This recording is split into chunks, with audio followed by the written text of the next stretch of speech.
என் பேர் டாக்டர் செல்வி ராதாகிருஷ்ணா. 19-20 வருஷமா சென்னையில் மார்பக புற்றுநோய் அறுவை சிகிச்சையில் ப்ராக்டிஸ் பண்ணிகிட்ருக்கேன். இவங்க டாக்டர் தேபஸ்ரீ. ஸோ இவங்களும் மார்பக புற்றுநோய் அறுவை சிகிச்சை நிபுணர். ஸோ இப்போ இன்னைக்கு நிலவரம் படி பார்த்தீங்கன்னா கேன்சர்னாலே பொதுவாக அதிகமாக நம்பர்ஸ் பார்க்கக்கூடியது என்னன்னு பார்த்தீங்கன்னா மார்பக புற்றுநோய். Both men and women put together, the most common cancer என்னன்னு பார்த்தீங்கன்னா breast cancer. Amongst women, 25 to 30% of all cancers suffered are due to breast cancer. So இது நாங்கள்லாம் ஆரம்பித்தப்போ, நான் வந்து ஒரு 17-18 வருஷத்துக்கு முன்னாடி ஆரம்பித்தப்போ அந்த IARCன்னு ஒரு ஸ்டாட்டிஸ்டிக்ஸ் சொல்லுவோம், international agency for research on cancer. குளோபோ கேன்னு கூகுள் பண்ணிங்கன்னா இருக்கும் ஸ்டாட்டிஸ்டிக்ஸ். அப்போல்லாம் வந்து ஒரு 1,20,000 நியூ கேசஸ் பர் இயர்னு இந்தியா பொறுத்த வரைக்கும் சொல்லுவாங்க.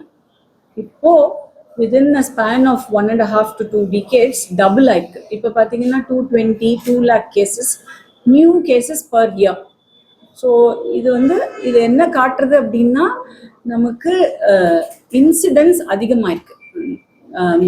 ஸோ இந்த கேன்சரோட இன்சிடென்ஸ் அதிகமாயிருக்கு. இல்லை இன்னொரு விசேஷம், இன்னொரு ப்ராப்ளம் நம்ம நாட்டில் என்ன அப்படின்னா ஒரு அதிகமான ஸ்டேஜில் பார்க்குறோம். இப்போ வெஸ்டர்ன் கண்ட்ரீஸ்லாம் பார்த்தீங்கன்னா அவங்க ஸ்டேஜ் 1 and 2 கண்டுபிடிப்பாங்க. ஸோ சின்ன ஏர்லி ஸ்டேஜில் கண்டுபிடிக்கும் போது க்யூர் ரேட்ஸ் ஆப்டிமலாக இருக்கும், நல்லா இருக்கும். பட் இப்போ நம்ம நாட்டில் என்ன ஆகுது, நம்ம பார்க்குறதே ஒரு good 60 to 70% of our patients stage 3 வராங்க பார்க்கும்போதே. இதுக்கு காரணம் சரியான டயக்னாஸ்டிக் ஃபெசிலிட்டி நிறைய இடத்துல சீராக கிடைக்க மாட்டேங்குது பேஷண்ட்ஸ்க்கு. ஸோ அது ரொம்ப முக்கியம். அது போஸ்ட் கோவிட் இன்னுமே கொஞ்சம் அதிகமாக பார்க்குறோம். சம்வேர் ஒரு நல்ல ஒரு ட்ரெண்ட், மக்களுக்கு ஒரு அவேர்னஸ், விழிப்புணர்ச்சி வந்துட்டு இருந்த சமயத்தில் அந்த கோவிட் ஒரு பிரேக் போட்டு ஒரு 2 வருஷம் நாடே ஸ்தம்பிச்சிருந்தப்போ இதெல்லாம் திருப்பியும் பேக் சீட்டுக்கு போய் இப்போ நாங்கள் முதல்லேருந்து ஆரம்பத்துலேருந்து வேலை பண்ணுற மாதிரி ஆயிடுச்சு. So this is something we have to address. இது பிரெஸ்ட் கேன்சருங்கிறத பற்றி ஒரு விழிப்புணர்ச்சி ஏற்படுத்தணும். அதுக்கான ஃபெசிலிட்டிஸை நம்ம கரெக்டாக கொண்டு போய் சேர்த்தணும் பேஷண்ட்ஸ்க்கு. ஸோ அந்த முயற்சியில் தான் இப்போ இங்கே ஒரு அடிஷ்னல் சென்டர் இங்கே thank hospital is well known for head and neck treatment, head and neck cancers in particular. நாங்கள் ஒன் மோர் டைமென்ஷன், இன்னொரு பரிமாணத்தை இங்கே கொண்டுட்டு வரோம். அது பிரெஸ்ட் கேன்சர் ரிலேட்டட் ட்ரீட்மெண்ட்டும் கூட. அதுக்கு முக்கியமான முதல் படி என்னன்னு பார்த்தோம்னா, பிரெஸ்ட் கேன்சரில் டாக்டர் பார்த்து என்ன எதுன்னு பார்க்கறதோட அடுத்த ஸ்டெப்பு பார்த்தீங்கன்னா மேமோகிராம். இந்த மேமோகிராமுங்கிறது பிரெஸ்டினுடைய ஒரு எக்ஸ்ரே. அந்த எக்ஸ்ரே இப்போ டெக்னாலஜி ரொம்ப டெவலப் ஆயிடுச்சு. எப்படி நம்ம எல்லாம் எனக்கு 20 வருஷம் 30 வருஷத்துக்கு முன்னாடி ஒரு கோனிகா கேமரா, கோடக் கேமரால ஃபில்ம் ரோல் போட்டு வைண்ட் பண்ணி அப்புறம் எடுத்து அதை கொண்டு போய் டெவலப் பண்ணி ஒரு நெகட்டிவ் ஒரு பிக்சர்னு பண்ற மாதிரி இருந்த டெக்னாலஜி, அனலாக்னு சொல்லுவோம். அதிலிருந்து இப்போ எப்படி நம்ம வெரி ஹை ரெசல்யூஷன் கேமராஸ், நம்ம ஃபோன்லேயே இப்போ எல்லாம் நல்ல வீடியோலாம் எடுக்க முடியாது. அந்த மாதிரி இப்போ நான் டிஜிட்டல் டெக்னாலஜி ஒரு 3வது பரிமாணம் டெப்த் பர்செப்ஷனோட டோமோ மேமோகிராம்னு சொல்கிறோம். அந்த டெக்னாலஜிலாம் வந்திருக்கு. அதை தான் இங்கே போட்டிருக்கோம். அந்த டோமோ மேமோகிராம் கூட இன்னொரு ஆடட் அட்வான்டேஜ் என்னன்னா அந்த ஆர்டிஃபிஷியல் இன்டெலிஜென்ஸ். இப்போ எல்லாம் எங்கே எவ்ரிவேர் எங்கே யாரை கேட்டாலும் ஏஐ சொல்கிறோம்.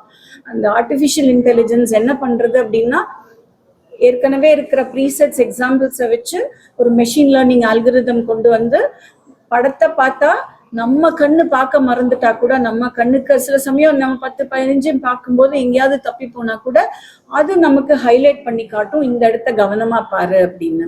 ஸோ அந்த மாதிரி ஒரு facility, artificial intelligence enabled tomo mammogram இங்கே பண்ணியிருக்கோம். கூடவே அதுக்கு பிரெஸ்ட் டயக்னோசிஸ்க்கு தேவைப்பட அல்ட்ராசவுண்ட், அந்த ஸ்பெஷல் பயோப்சிஸ், கைடட் பயோப்சிஸ், அப்புறம் சர்ஜரி, பிரெஸ்ட் கேன்சர் ரிலேட்டட் சர்ஜரிக்கு முக்கியமாக ரீகன்ஸ்ட்ரக்டிவ் சர்ஜரி. அதாவது நம்ம பிரெஸ்ட் எங்கெல்லாம் முடியுமோ அங்கே பிரெஸ்ட் கேன்சர்னே லேடிஸ்க்கு எல்லாருக்கும் இன்னும் பயம், முழுக்க எடுத்துருவாளோ அப்படின்னு. அது அந்த ஒரு பாடி இமேஜ் இஷ்யூ, நமக்கு பிரெஸ்ட் இல்லாமல் இருக்கக்கூடியது அந்த வருத்தம் அப்போ தான் தெரியும். ஸோ எங்கெல்லாம் முடியுமோ அங்கே பாதுகாத்து ஆப்ரேஷன் பண்ணுவோம். பிரெஸ்ட் கன்சர்வேஷன் சர்ஜரின்னு சொல்றது. அது முடியாத பட்சத்துக்கு தேவைப்பட்டது அப்படின்னா ஃபுல்லாக எடுத்தால் ரீகன்ஸ்ட்ரக்ஷனோட. ஸோ ரீகன்ஸ்ட்ரக்ஷன் பற்றி சொல்றதுக்கு டாக்டர் வெங்கட்ராமகிருஷ்ணன் இருக்கார். ஸோ ரீகன்ஸ்ட்ரக்ஷன் சர்வீசஸ் பற்றி அது என்ன எதுங்கிறது சொல்லுவார். அது அது அது அது இல்லாமல் ஸ்க்ரீனிங்னு சொல்றது, வியாதி வந்து அப்புறமா தான் நம்ம வந்து கண்டுபிடிக்கிறதுக்கு இந்த டெஸ்ட் எல்லாம் பண்றோம். இது வியாதி வரத்துக்கு முன்னே வருமுன் காப்போம்னு சொல்லுவோம் இல்லையா, ஏர்லி டிடெக்ஷன். ஸோ அதுக்கு ஸ்கிரீனிங் மேமோகிராம், அதை பத்தி டாக்டர் தேவஸ்ரீயும் கொஞ்சம் சொல்லுவாங்க. ஸோ ஸ்கிரீனிங்னு சொல்றது என்னன்னா, ஒரு தொந்தரவே இல்லாம நம்ம ஒரு ருட்டீன் செக்அப் போல போய் பண்ணிக்கிறது.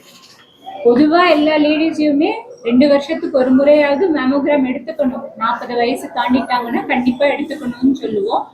ஏன் இப்படி ஸ்கிரீனிங் பண்ணணும்னு சொல்றோம்னா, 2 விஷயம். ஒண்ணு, ஏதாவது நம்மளுக்கு கண்ணுக்கு பட்டு கேன்சர் வியாதிக்கு சம்மந்தப்பட்ட போல ஏதாவது தெரிஞ்சதுன்னா எவ்வளவு சீக்கிரம் கண்டுபிடிக்க முடியுமோ அவ்வளோ சீக்கிரம் கண்டுபிடிச்சா நம்மளுக்கு வந்து ட்ரீட்மெண்ட்னு தேவைப்படுறது அதுவும் கம்மியாகும். 2வது, ஒரு மனசு ஆறுதல் தானே, நம்மளுக்கு எதுவுமே தெரியல சாதாரணமா இருக்குன்னு வந்துடுச்சுன்னா நம்ம நல்லா இருக்கோம், we can move on அப்படிங்கிற ஒரு தைரியமும் கொடுக்கும். சரிங்களா? ஸ்கிரீனிங்னு சொல்றது மோர் தென் 40 இயர்ஸ் எல்லா விமனுமே பண்ணிக்கணும்னு சொல்றது. லெஸ் தென் 40 இயர்ஸ் தொந்தரவு இருந்ததுன்னா வந்து அல்ட்ராசவுண்ட் பண்ணிக்கணும்னு சொல்லுது. அண்ட் மேடம் இது வரைக்கும் சொல்லியிருந்தது வந்து இங்க இருக்கிற ஃபெசிலிட்டிஸ் பத்தி சொன்னாங்க. அடிஷ்னலா என்ன பெனிஃபிட் இங்க டேங்க் ஹாஸ்பிட்டல்னா, எல்லாமே ஒரே இடத்துல கிடைக்கிற மாதிரி ஒரு ஆப்பர்ச்சுனிட்டி கொடுத்துருக்காங்க. இப்ப இதே இடத்துல டாக்டரையும் பார்ப்பீங்க, நீங்க வந்து மேமோகிராமும் எடுத்துக்கலாம், அல்ட்ராசவுண்டும் பண்ணிக்கலாம், அவசியப்பட்டா பயாப்சி பண்ணுவாங்க.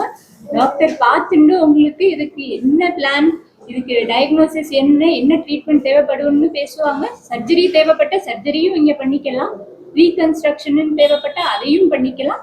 அதை மீறி கேன்சருக்கான ட்ரீட்மெண்ட் கீமோதெரப்பின்னு தேவைப்பட்டா அதையுமே இங்க பண்ணிக்கலாம். ஸோ ஒரு பேஷண்ட்டுக்கு ஒரு ட்ரீட்மெண்ட்டுக்கும் வேற வேற இடத்துக்கு அலையணுங்கிற அந்த அவசியமே இல்லை, எல்லாமே ஒரு இடத்துல முடியற மாதிரி ஒரு ஆப்பர்ச்சுனிட்டி கிரியேட் பண்ணியிருக்காங்க. நான் எனக்கு இவ்வளோ நல்லா தமிழ்ல சொல்ல முடியாது. ட்ரை இங்கிலீஷு பல இடத்துல யூஸ் பண்ணுவேன். என்னோட ரோல் வந்து ரீகன்ஸ்ட்ரக்ஷன், அதாவது மார்பகத்தை எடுக்கணும். புற்றுநோயினால மார்பகத்தை எடுத்துட்டாங்கன்னா அதுக்கப்புறம் அதை எடுக்கிற அன்னைக்கே திருப்பி உருவாக்குறது, அதான் என்னோட ரோல், பிளாஸ்டிக் சர்ஜரி ரோல். இதில் ரொம்ப இம்பார்ட்டன்ட் என்னன்னா, இப்போ மார்பகம் ரீக்ரியேட் பண்ணுறது காஸ்மெட்டிக் சர்ஜரி அப்படின்னு நினைச்சிருவாங்க பலர். இது வந்து மார்பகம் இருக்கிற காஸ்மெட்டிக் சர்ஜரி இல்லை, இது வந்து ஒரு டிஃபார்மிட்டி கரெக்ஷன். இப்போ மார்பகம் இல்லாதது ஒரு யங் ஏஜ்ல ஒரு லேடிக்கு வந்து ஒரு பெரிய டிஃபார்மிட்டி, அதை வந்து கரெக்ட் பண்றது. வெஸ்டர்ன் கண்ட்ரீஸ்ல இதெல்லாம் ரொட்டீன், எப்பவுமே பண்ணிடுவாங்க. இப்போதான் இந்தியாவில் அது உருவாகுது. இந்த ஹாஸ்பிட்டல்ல பல இது சொல்லியிருக்காங்க என்ன யூனிக்கா இருக்குன்னு. இங்க வந்து மைக்ரோ சர்ஜரி ஃபெசிலிட்டி நல்லா இருக்கு. அதனால இங்க வந்து ஒரே சமயத்துல அது மார்பகம் எடுக்கிற அன்னைக்கே திருப்பி மார்பகத்தை உருவாக்கிடுவோம். அதாவது பெரும்பாலும் வயிறுல இருந்து எக்ஸஸ் ஃபேட் அதை எடுத்து மார்பகத்தை உருவாக்குறது, அதில் தான் நாங்கள் ஸ்பெஷலிஸ்ட். இங்கே இந்த ஹாஸ்பிட்டலில் இப்போ நியர்லி 20-30 கேசஸ் பண்ணிட்டோம் ஏற்கனவே. இது வந்து ஒரு ரொம்ப புதுமையான சர்ஜரி. வெளிநாடுகளில் வந்து 20-30 வருஷமா நடக்குது, ஆனால் இப்போ இந்தியாவில் இப்போ தான் அது இட்ஸ் கெட்டிங் பாப்புலர். ஸோ அது இங்கே இட் இஸ் அவைலபிள். இங்கே வந்து சர்ஜரி, கீமோதெரப்பி, டயக்னோசிஸ் அதெல்லாம் பாசிபிள், ஃபாலோ அப், ரீஹாபிலிட்டேஷன் அதெல்லாம் இங்கே பார்த்துப்போம். இந்த ரேடியேஷன் ஃபெசிலிட்டி மாத்திரம் இங்கே இல்லை, அதுக்கு நம்ம வெளியில் ரெஃபர் பண்ணிக்கிறோம். எல்லாருக்கும் ரேடியேஷன் தேவைப்படாது, தேவைப்படுற சூழ்நிலையில் வெளியில் அனுப்பி பண்ணிப்போம். இந்த ரீகன்ஸ்ட்ரக்ஷன் பண்ணுறதுல அது ஒரு மேஜர் அட்வான்டேஜ். கொஞ்சமாக எடுத்தோம்னா கட்டாயமாக ரேடியேஷன் கொடுக்க வேண்டிய சூழ்நிலை. பட் முழுக்க எடுத்துட்டு மறு உருவாக்கம் ரீகன்ஸ்ட்ரக்ஷன் பண்ணிட்டோம் அப்படின்னா நிறைய இடத்துல ரேடியேஷன் தேவையில்லாத சூழ்நிலை ஏற்படும். ஸோ ஒரு அந்த ஒன் ஆஸ்பெக்ட் ஆஃப் ட்ரீட்மெண்ட்டை குறைச்சிட்டு நாங்கள் ரீகன்ஸ்ட்ரக்ஷன் பண்ணிட்டா ரீகன்ஸ்ட்ரக்ஷனோட ரிசல்ட்ஸும் நல்லா இருக்கும். பட் இது எல்லாத்துக்கும் ஒரு புது விதின்னு கொண்டு வர முடியாது. அந்தந்த சுச்சுவேஷனுக்கு அந்த லேடிஸ்க்கு டிசீஸ் பொறுத்து, டிசீஸ் பயாலஜின்னு சொல்லுவோம், அதை பொறுத்து எது தேவையோ அதை நம்ம பண்ணணும். யாருக்குமே இல்லைன்னு போகக்கூடாது. நீங்கள் வந்துட்டு எங்களால் முடியல, பைசா இல்லாததுனால, so we have a trust, we help patients. அதை அந்த ட்ரஸ்ட் மூலமாக நாங்கள் வந்து இங்கே வந்துட்டு எங்களுக்கு முடியல அதெல்லாம் நான் வேற எங்கே போனேன்னா அவங்க சாய்ஸாக தான் இருக்கணுமே தவிர நாங்கள் வந்து இது அவங்களால இது கட்ட முடியல அதனால நீ வெளியில் போகணும்னு சொல்கிற மாதிரி நாங்கள் பண்ணலை. So we have a trust. Through the trust நாங்கள் யாருக்கெல்லாம் ஹெல்ப் பண்ணணுமோ பண்ணுறோம். Any health awareness campaign you started for this So, self breast examination, yes. So that is what we recommend. So இப்போ வந்து October வந்து breast cancer awareness month. So இப்போ we are actually coming up with a not yet started. next week இல்லையா, next hardly 10 days now. So அதுக்கான வேலையெல்லாம் பண்ணிட்டு இருக்கோம். So normally we would also encourage, just to encourage people, நாங்கள் ஒரு மாமோகிராமை வந்து பண்ணிக்கிறதுக்கு discounted coupons like 2 come as to, like, you know, 2 people in the family come together, pay for 1, and the madrila unica they've thought out some campaigns. More importantly, like you very rightly said, breast self examination, மார்பக சுய பரிசோதனை ஒவ்வொரு, அதாவது பூப்படைஞ்ச டைம்ல இருந்து regularly.